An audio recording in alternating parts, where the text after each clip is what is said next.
मुरैना में बुधवार को बंदूक की नोक पर 15 लाख रुपए से अधिक की डकैती की घटना को अंजाम देने वाले मामले को लेकर अब कांग्रेस सक्रिय हो गई है। गुरुवार को कांग्रेस के प्रदेश अध्यक्ष जीतू पटवारी ने पीड़ित परिवार से फोन पर बात की और इस दुख की घड़ी में साथ खड़े होने का भरोसा दिलाया है। उधर वार्ड पार्षद ने भी मामले का खुलासा नहीं होता तो दिवाली नहीं मनाने का ऐलान कर दिया है। दरअसल बीते रोज मां बेटी को हथियार लगाकर 10 लाख रुपए से ज्यादा का कैश और 5 लाख से अधिक के सोने चांदी के आभूषण लूट कर ले गए थे। 5 आरोपियों की घटना का सीसीटीवी वीडियो सामने आने के बाद भी पुलिस के हाथ 30 घंटे से ज्यादा समय बीत जाने के बाद भी खाली है।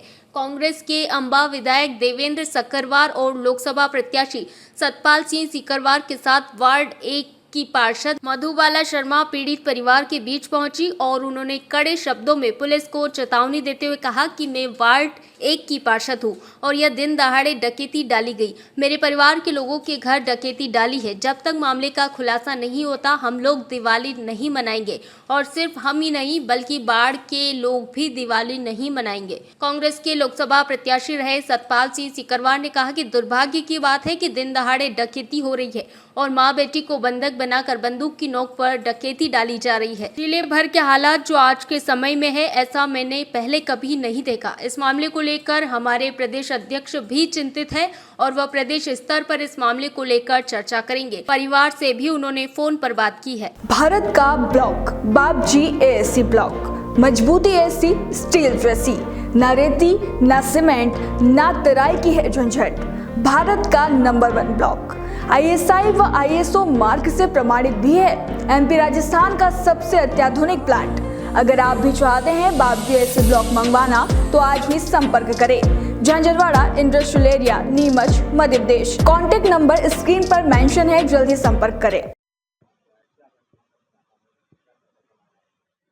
मैं वार्ड क्रमांक 1 की मधुबाला शर्मा, इस वार्ड की क्रमांक की एक पार्षद हूँ। मैं यहाँ पर आकर मुझे यह मालूम पड़ा कि कल दोपहर 1 बजे यहाँ पर एक बहुत बुरी घटना हुई।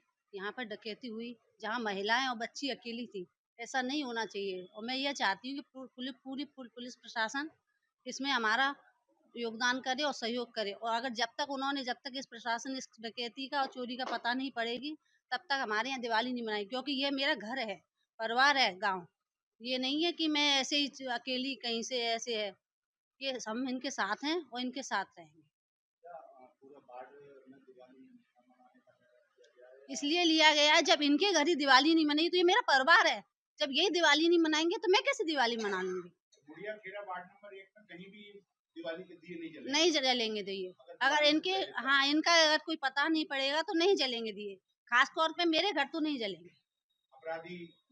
अपराधी नहीं पकड़े जाएंगे और पुलिस प्रशासन से अगर मैं जब तक उनका पीछा भी नहीं छोड़ने वाली मैं जब तक। ये बड़े दुर्भाग्य का विषय ये है कि दिन दोपहरी डकैती हुई है। दोपहर के 1 बजे लगभग इस परिवार के साथ डकैती हुई। नवल किशोर गुप्ता के परिवार के साथ डकैती हुई। महिलाओं के साथ अभद्रता की। उनकी जो बिटिया है उसको बंधक बना लिया और उनकी माता के साथ मारपीट की गई। मुझे लगता है कि इससे ज़्यादा दुर्भाग्यपूर्ण कुछ हो नहीं सकता। ये मुरैना के माथे पर एक कलंक है और दुर्भाग्य की बात यह है कि इस विधानसभा के विधायक हैं, वो विधानसभा के अध्यक्ष हैं।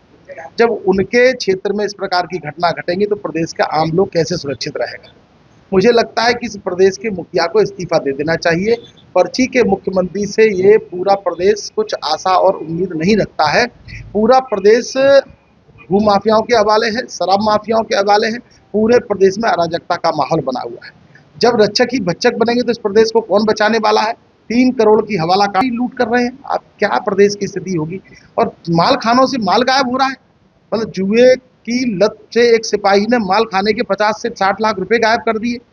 मुझे लगता है कि पूरे माल खानों की जांच होनी चाहिए। पूरे प्रदेश में अगर इस प्रकार अराजकता का माहौल बना रहेगा तो मुझे लगता है कि जनता सड़कों पर उतर के आएगी और वो दिन दूर नहीं जब ऐसे लोगों का विरोध होगा जो लोग इस सत्ता पक्ष में सत्ताधीन है। देखिए, माननीय प्रदेश अध्यक्ष जी से मैंने परिवार की बात कराई। प्रदेश अध्यक्ष जी ने इस मामले को संज्ञान लिया है और इस मामले को प्रदेश स्तर तक उठाने का काम भी करेंगे, ऐसा मेरा मानना है। ये मान के चलता हूँ, मैं 13 से 18 तक विधायक भी रहा, बहुत लंबे समय से राजनीति में, लेकिन जिस प्रकार मुरैना का माहौल है ऐसा माहौल मैंने कभी नहीं देखा। सरेआम डकैती हुई। अभी कौथर में 2 दिन पहले डकैती हो गई। चौरा की डकैती 2 महीने बाद खुली, उसमें एक टीआई को इस्तीफा तक देना पड़ा। मतलब बंदर बाट, किसी परिवार के साथ लूट हो रही है और पुलिस बंदर बाट में लगी हुई है, पुलिस हिस्से बाट में लगी हुई है। ये पूरे प्रदेश की स्थिति है। मैं कहना चाहता हूं कि इस जो मुरैना के कलंक हैं, जिन अधिकारी और जनप्रतिनिधियों पे ये जिम्मेदारी है, ऐसे लोगों को जिम्मेदारी लेना चाहिए। और निश्चित है कांग्रेस पार्टी इस पूरे घटनाक्रम को बड़ी गंभीरता से देख रही है और हम प्रदेश स्तर पर आंदोलन, एक बड़ा आंदोलन करेंगे। मुरैना से देवेंद्र सिंह राजपूत की रिपोर्ट।